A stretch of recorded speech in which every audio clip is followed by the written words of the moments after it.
நீங்க இந்த படத்தில் நடிக்கிறீங்க, நடிச்சா மட்டும் பத்தாது, அதுல இருந்து நிக்கணும், உங்களுடைய கடமை.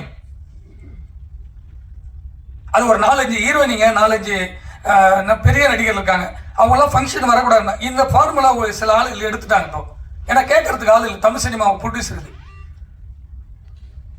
நயன்தாரா சொந்தமா படம் எடுத்தா அவங்க போய் ஸ்டேஜில் நிற்கிறாங்க, ஒரு ப்ரொடியூசர் எடுக்கிட்ட வந்து நிற்க சொல்றாங்க, பார்க்கலாங்க, வரதே கிடையாது. என் தயாரிப்பாளர் ரோட்ல பெத்து விட்டு வச்சிருக்காங்க ஒவ்வொரு தயாரிப்புலையும். இந்த படத்துல முன்னுரிமை கொடுத்து நடிச்சிருக்கக்கூடிய ஷெரீன் அவங்களாம் காணாம போன ஆர்டிஸ்ட். அப்படி காணாம போன ஒரு ஆர்டிஸ்ட கூப்பிட்டு வந்து நடிக்க வச்சு எவ்வளவு பெரிய டைரக்டர். ஸோ இவர் வந்து ஹீரோவா நடிச்சிருக்காரு. இப்போ இந்த படங்கள் வரும்போது அவங்க 5 நாள் வந்து இங்க தங்கணும், தங்கி இந்த படத்தோட ரிலீஸ்க்கு ப்ரொமோஷன் பண்ணணும். அதுதானே ஒரு ஆர்டிஸ்டுடைய கடமை. அதே போல சமுத்தியான்னு ஒரு ஆர்டிஸ்ட் நடிச்சிருக்காங்க, ஃபோன் போட்டு கூப்பிட்டா வந்து நடிச்சிருந்தா ஒரு ஃபங்க்ஷனுக்கு வந்து இந்த படத்தை பற்றி பேசி இந்த படத்தில் நடிச்சிருக்க கேரக்டர் சொல்லி இதெல்லாம் நாங்கள் வாழ்ந்துருக்குன்னு சொல்லும் போது தான் அது வந்து ஆடியன்ஸுக்கு போய் தேரும், இந்த படத்தில் இவங்க நடிச்சிருக்கு. ஸோ இவ்வளோ விஷயம் இருக்குல்ல, அதை ஒரு 100 பேர் பார்ப்பாங்க, அதில் ஒரு 50 பேர் தேட்டருக்கு வருவாங்க. ஸோ ஆடியன்ஸ் கிட்ட போய் சேரும். ஒரு கண்டென்ட் போய் சேருது எப்படி சேருது, அவங்களே அதில் இருக்கிறவங்க வந்து சொல்லும் போது தான் சந்தோஷம். பெரிய டாப்ல இருக்க எல்லா நடிகருடைய படத்துக்கு வந்து நிற்கிறாங்க. நான் ஒவ்வொரு ஆடியோ ஃபங்க்ஷன் சொல்லுவேன், எல்லா டாப்ல இருக்க ஹீரோங்களாம் வந்து நின்று ரெஜிஸ்டர்லாம் இப்போ லாஸ்ட் படத்துலாம் வந்து பேசும்போது சந்தோஷமா இருக்கு. ஆனா இப்போ அப்கமிங்ல வரப்போ ஒரு படத்துக்கு இவங்கெல்லாம் வந்து சமித்தி அந்த பக்கம் இவங்கெல்லாம் ஒரு ஆர்டிஸ்ட் கூட வரலன்னா யாருமே வந்து சும்மா நடிக்கல. ஒரு தயாரிப்பாளருடைய படத்துக்கு எதுக்கு வராங்க, பணம் வாங்கிட்டு தான் நடிக்கிறீங்க. பணம் கொடுக்கலன்னா உடனே கம்ப்ளைண்ட் பண்றீங்க நடிகர் சங்கத்துக்கு.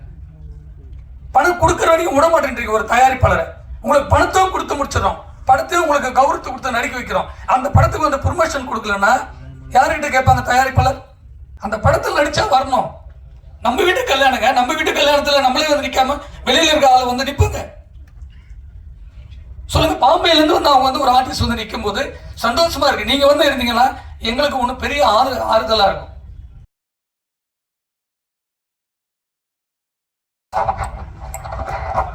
வந்திருக்கக்கூடிய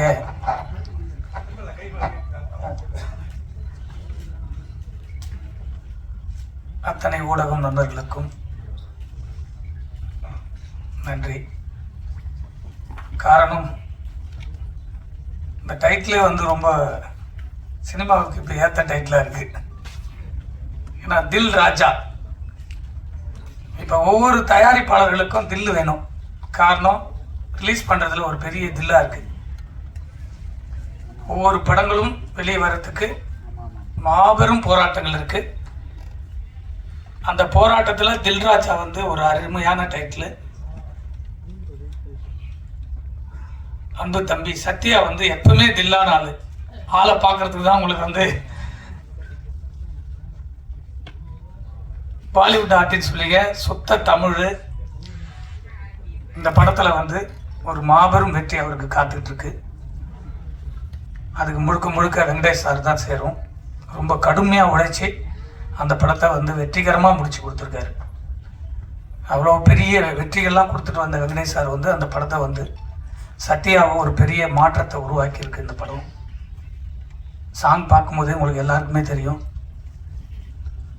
ரொம்ப அழகான ஒரு படமாக இந்த படத்தை சத்யாவுக்கு அமைச்சு கொடுத்துருக்காரு.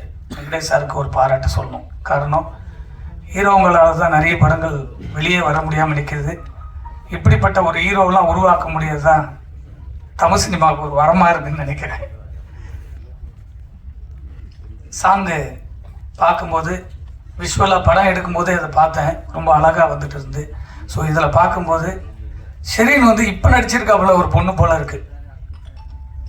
ஏன்னா பழைய ஹீரோயினியாவே தெரியல, இப்போ புது ஒரு ஹீரோயினியா எப்படி இருக்குன்னா எல்லாரும் கேட்குறாங்க. ராஜா அண்ணன் பக்கத்தில் யார் ஹீரோயின் கேட்டார். அவ்வளோ அழகு அந்த பொண்ணு அழகா இந்த படத்தில் நடிச்சிருக்காங்க. இந்த 27க்கு எவ்வளோ பெரிய படங்கள் போட்டி போடுறதுன்னு உங்களுக்கு எல்லாருக்கும் தெரியும். ஏன்னா டெய்லியும் 2 ப்ரெஸ் சந்திச்சுட்டே இருக்கீங்க. ஒரு தயாரிப்பாளருக்கான அங்கீகாரம் எங்கே கிடைக்கும்னு சொன்னோம்னா அது வெற்றி படத்தில் தான். இந்த எல்லா படமும் லாஸ்ட் வீக் ரிலீஸ் ஆகிருக்கிற படங்களும் வெற்றி படங்கள் தான். அதை மீறி வெளியில் இருக்க போஸ்டர் பார்க்கும்போது ஒரு கார்த்திக் படத்துக்கும் தில்ராஜாவுக்கும் தான் போட்டி கணக்காக ஒரு போஸ்டர் பார்க்கும்போது ஒரு லுக் இருந்தது. நேற்று நைட்டு ஒரு போஸ்டர் பார்க்குறேன்,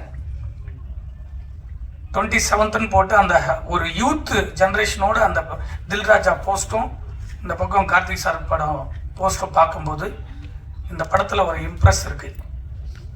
யூத் வந்து இந்த படத்தை பார்க்கணும்னு தோன்ற அளவுக்கு ஒரு இந்த கதையில் இருக்கு. மியூசிக் பார்த்துருப்பீங்க, நிறைய படங்கள் பண்ணிக்கிட்டே இருக்காப்ல அன்பு சகோதரர் அமரீஷ் அவர்கள்.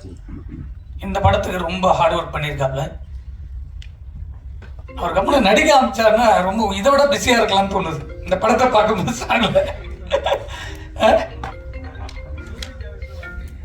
ஆமா, அதை விட ஒன்று கொஞ்சம் நடிச்சா நல்லா இருக்குன்னு நினைக்கிறேன். ரொம்ப நல்லா இருக்கு அந்த சாங்ல பார்க்கும்போது. அவருக்கும் என்னுடைய வாழ்த்துக்கள்.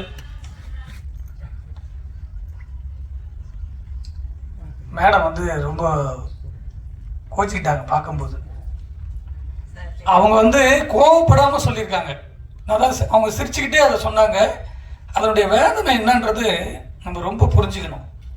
அது யாராக இருந்தாலும் சரி, இந்த படத்தை எடுத்து முடிக்கிறதுக்கு மாபெரும் போராட்டத்தில் இந்த படத்தில் 24 மணி நேரம் ஒரு நடிகனாக மட்டும் இல்லாமல் விஜய் சத்யா இந்த படத்தை ஒரு தயாரிப்பாளராக இன்னைக்கு வரைக்கும் சுமந்துக்கிட்டு போகிறாரு.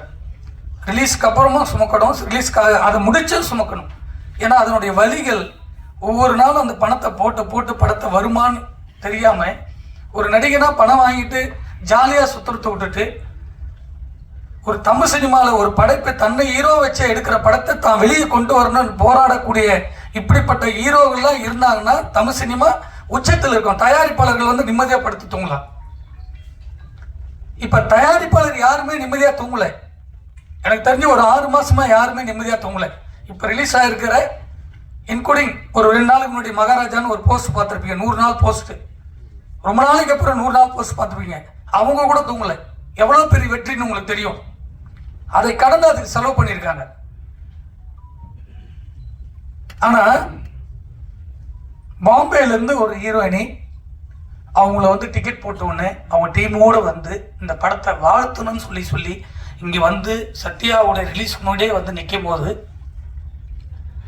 ரொம்ப நம்ம வந்து மகிழ்ச்சியாக பார்க்க வேண்டியதாக இருக்கு.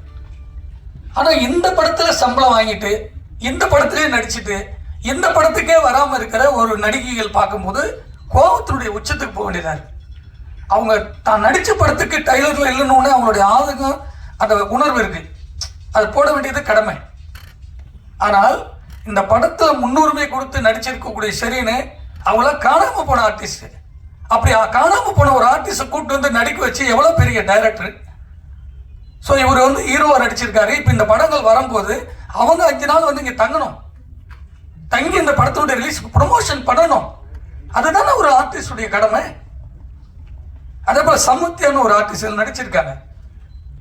ஃபோன் போட்டு கூப்பிட்டா வந்து நடிச்சிருந்தோம். ஒரு ஃபங்க்ஷனுக்கு வந்து இந்த படத்தை பற்றி பேசி இந்த படத்தில் நடிச்சிருக்க கேரக்டர் சொல்லி இதெல்லாம் நாங்கள் வாழ்ந்துருக்குன்னு சொல்லும்போது தான் அது வந்து ஆடியன்ஸுக்கு போய் தீரும். இந்த படத்தில் இவங்க நடிச்சிருக்கு. ஸோ இவ்வளோ விஷயம் இருக்குல்ல, அதை ஒரு 100 பேர் பார்ப்பாங்க, அதில் ஒரு 50 பேர் தேட்டருக்கு வருவாங்க. ஸோ ஆடியன்ஸ் கிட்ட போய் சேரும். ஒரு கண்டென்ட் போய் சேருது எப்படி சேருது? அவங்களே அதில் இருக்கிறவங்க வந்து சொல்லும் போது தான் சந்தோஷம். பெரிய டாப்ல இருக்க எல்லா நடிகருடைய படத்துக்கு வந்து நிற்கிறாங்க. நான் ஒவ்வொரு ஆடியோ ஃபங்க்ஷன் சொல்லுவேன், எல்லா டாப்ல இருக்க ஹீரோங்களாம் வந்து நின்று ரெஜிஸ்டர்லாம் இப்போ லாஸ்ட் படத்துலாம் வந்து பேசும்போது சந்தோஷமா இருக்கு. ஆனால் இப்போ அப்கமிங்கில் வரப்போ ஒரு படத்துக்கு இவங்கெல்லாம் வந்து சமித்தியா அந்த பக்கம் இவங்களாம் ஒரு ஆர்டிஸ்ட் கூட வரலன்னா யாருமே வந்து சும்மா நடிக்கல. ஒரு தயாரிப்பாளருடைய படத்துக்கு எது வராங்க? பணம் வாங்கிட்டு தான் நடிக்கிறீங்க. பணம் கொடுக்கலைன்னா உடனே கம்ப்ளைண்ட் பண்றீங்க நடிகர் சங்கத்துக்கு. பணம் கொடுக்குற வரைக்கும் விட மாட்டேன்றீங்க ஒரு தயாரிப்பாளரை.